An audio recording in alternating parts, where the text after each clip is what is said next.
Thanks for listening to Curious Cat, the podcast that examines the shadowy space where science and the supernatural collide.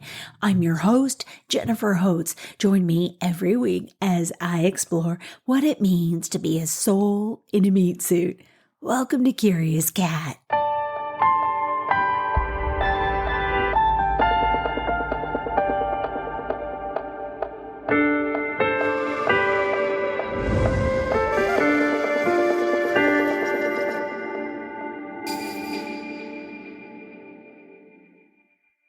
This week, we're diving into freaky Florida.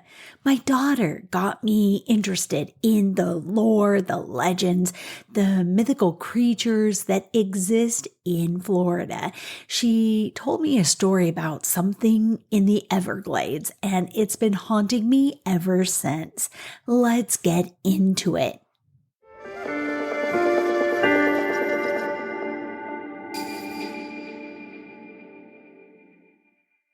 Wauchula, the county seat of Hardy County, lies just southeast of lively Tampa. Wauchula is the cucumber capital of the world. Sweet enough, but it's also home to the Bloody Bucket Bridge. The details on this eerie legend, they vary widely depending on the source. Most accounts agree that around the time of the Civil War, a slave served as the town's midwife. Haunted by the memory of her own child being taken from her, her heart turned vengeful. She delivered healthy babies, and as they took their first breath, she smothered the life out of them, telling the parents they'd been stillborn. She carried the remains in a bucket to the nearby bridge, dumping them into the river. Eventually, driven mad by her murder spree, she obsessed over the bucket and swore that it filled with blood all on its own. Rumor has it if you visit the bridge during a full moon, you can see the river water running red with blood. That story came from FloridaTravelandLife.com. It seems like states across the U.S. have some things in common. A corner off Main Street has a mattress store where customers never enter or exit, yet it still seems to thrive. Many, too, have a gravity hill, and Florida is no different. In Lake Wales, there's a gravity hill that freaks out drivers. Stop your car in the right place on Spook Hill, put it in neutral, then a smooth movement up, up, up. As the logical brain says it's not possible, out the windshield, the car is clearly moving forward without any gas. Just remember they ask to turn your flashers on first. This is still an active road. On North Wales Drive, a sign explains, many years ago, an Indian village on Lake Wales was plagued by raids of a huge gator. The chief, a great warrior, killed the gator in a battle that created a small lake. The chief was buried on the north side. Pioneer mail riders first discovered their horses laboring downhill, thus naming it Spook Hill.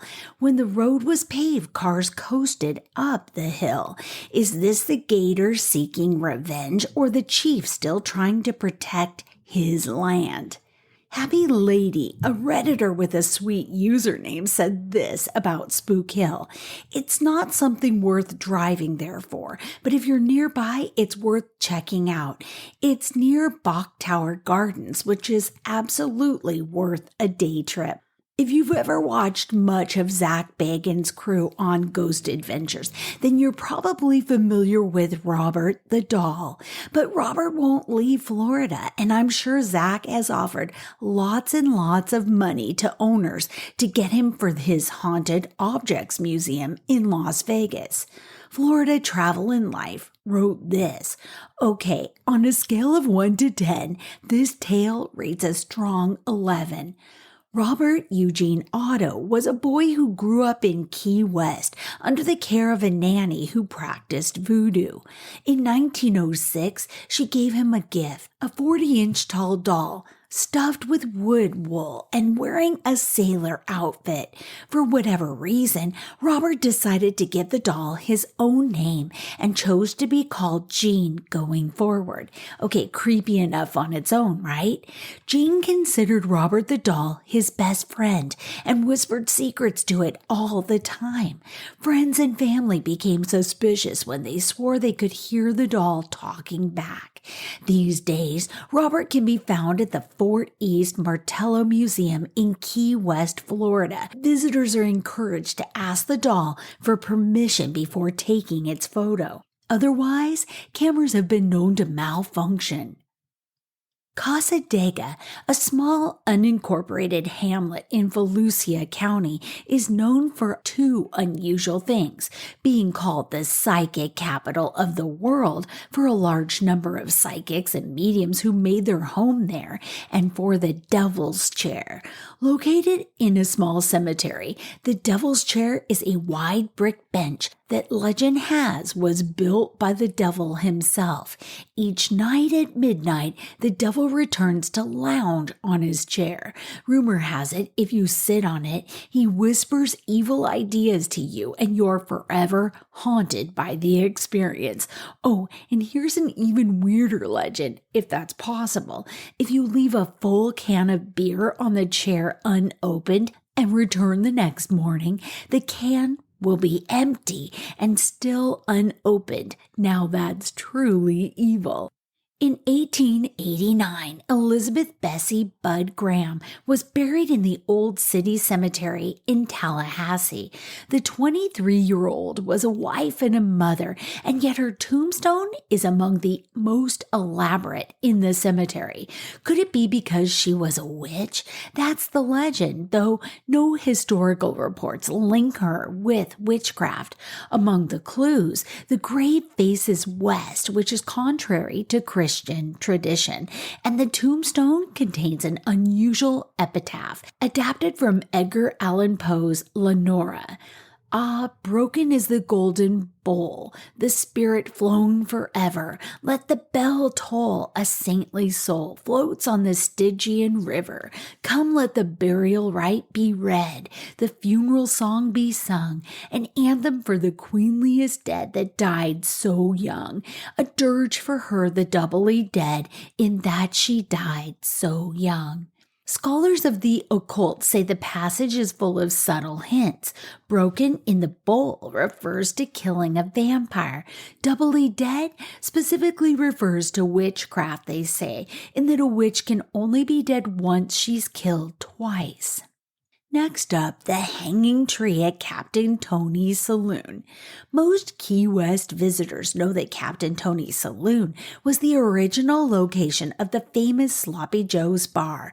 Over the years, the building has also served as a wireless telegraph station, a cigar factory, and, oh yeah, a morgue. It turns out the building was originally built around the city's hanging tree, which was often used to execute pirates, hence the need for a nearby morgue. Rather than remove the tree, the original builders decided to just build around the tree. It's also rumored the bar sits atop a well that's full of holy water.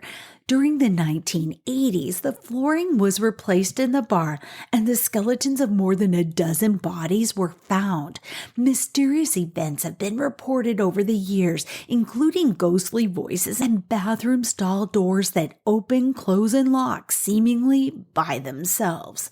Florida Travel and Life reminds us that like Disneyland's Haunted Mansion, in the case of the Tampa area bridge, the Sunshine Skyway, beware of hitchhiking ghosts.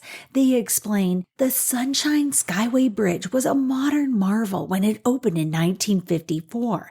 The bridge spans the mouth of Tampa Bay, connecting St. Petersburg on the north with Bradenton on the south. But due to its height, it has also been an infamous spot for suicide jumpers over the years. More than 200 deaths over the decade, according to some reports.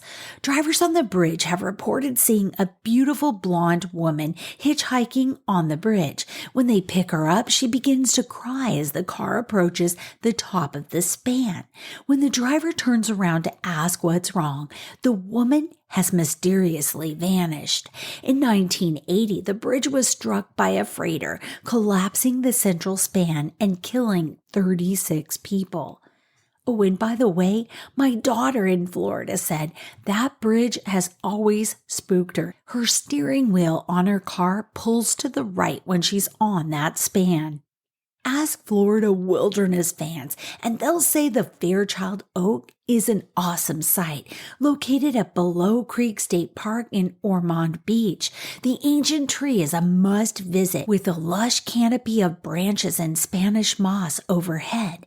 But urban legend also says that Fairchild was the site of 2 deaths, both of which are rumored to be suicides. Legend has it that a ghostly apparition of a man haunts the site and that those who stand beneath it feel intense sorrow. Okay, I turned to Reddit for a few stories next, and subreddit Pop Culture Nerd asked the Florida sub, not including the Florida Man meme, what are some urban legends unique to Florida that you enjoy telling friends or that you just think are interesting? Sonic Boom Carl is annoyed about one Florida urban legend. Are you familiar with it? They said this, not one I tell, but I find it interesting. The whole love bugs are escaped lab creations that were supposed to kill mosquitoes thing. Like, no, where did that even start? Love bugs or ladybugs pollinate. Their larvae break down plant matter. Y'all are crazy. Mrs. Michael Moore responded with this, not so much an urban legend, but Henry Flagler and Rockefeller did not get along. Flagler brought the railroads down to South Florida and made everything extra as a big middle finger to Rockefeller. The reason Palm Beach is called Palm Beach is that a ship full of coconuts was on its way somewhere and wrecked off Palm Beach. The coconuts washed up on the beach and the locals planted them everywhere. My neighborhood was a mango grove, but most people uproot theirs because they're a pain to clean up. We also have an old lychee tree, so that's fun. I've heard that the Breakers Hotel is haunted. It burned down 3 times, and people have claimed to see ghosts on the Flagler level, but I haven't been to the Flagler level, and it's total hearsay. Ponce de Leon was looking for a fountain of youth when he got here. That's an oldie, but a goodie.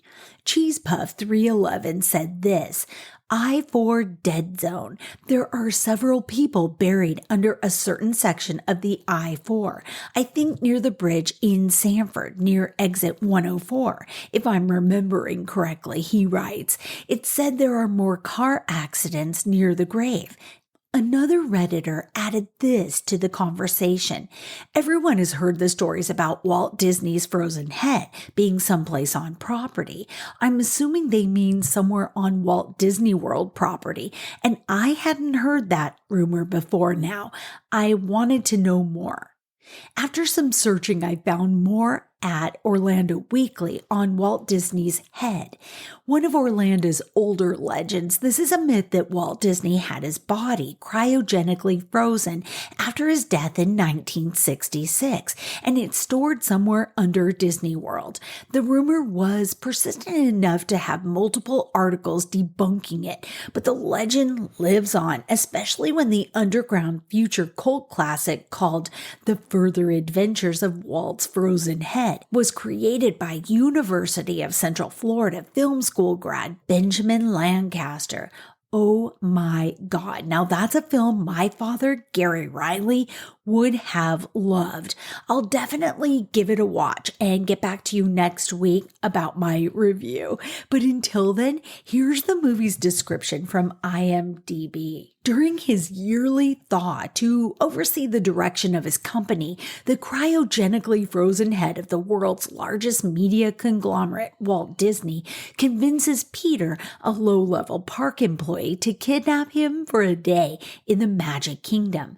Oh, and a fun fact, the movie was filmed guerrilla style at the Magic Kingdom without the foreknowledge or permission from anyone at Disney. If you want to watch it, find it on YouTube.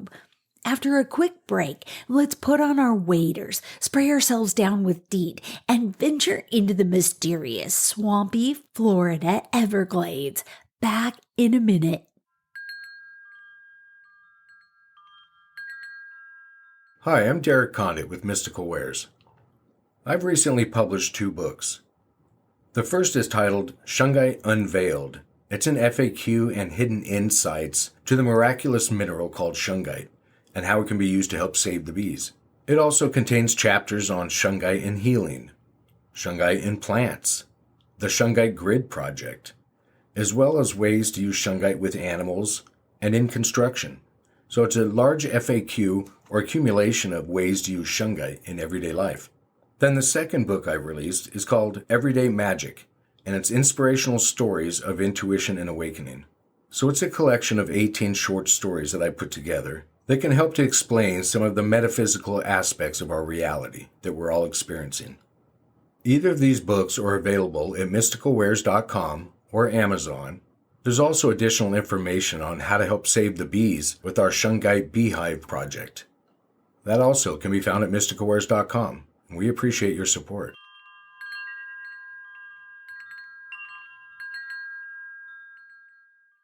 Welcome back. The Everglades, as my younger daughter first shared with me, could be their own episode. The lore, legends, and rumors didn't come from nowhere. There's lots of waterlogged mayhem, murder, and mossy supernatural events in its past. I'm only scratching the surface on this one. I found a fantastic cursory list from FDC.com. Find links to it in the show notes. Beneath its swampy surface and tangled mangroves, the Everglades hold centuries of secrets, many of which remain unsolved to this day. From missing persons to chilling tales of murder, paranormal encounters, and unsolved mysteries, this dense and dangerous landscape has become synonymous with both intrigue and terror. What is it about the Everglades that seems to attract death, disappearance, and the unexplained? Let's explore the Everglades urban legends. The vanishing of Flight 19, one of the earliest and most famous Everglades urban legends that set the stage for the eerie reputation of the Everglades, and which eventually fueled the myths surrounding the Bermuda Triangle, was the mysterious disappearance of Flight 19 in 1945. On December 5th of that year, 5 Navy bombers en route on a training mission from Fort Lauderdale vanished without a trace. The pilots radioed back to the control tower, reporting that they were lost and confused about their location. The skies were clear, the waters calm, and there was no reason for the flight to go awry. In a tragic twist, a search and rescue mission was launched to find the lost planes, but the rescue plane, a flying boat, also disappeared without a trace. Despite extensive search efforts, no wreckage from Flight 19 or that flying boat was ever found, and the incident has remained one of aviation's greatest unsolved mysteries. The disappearance of Flight 19 became the original catalyst for what is now known as the Bermuda Triangle, a region infamous for its supposedly mysterious disappearances of ships and aircraft. The Everglades, with its vast stretch of swamp, would become a central player in this legend, a place where both people and aircraft seem to vanish into thin air.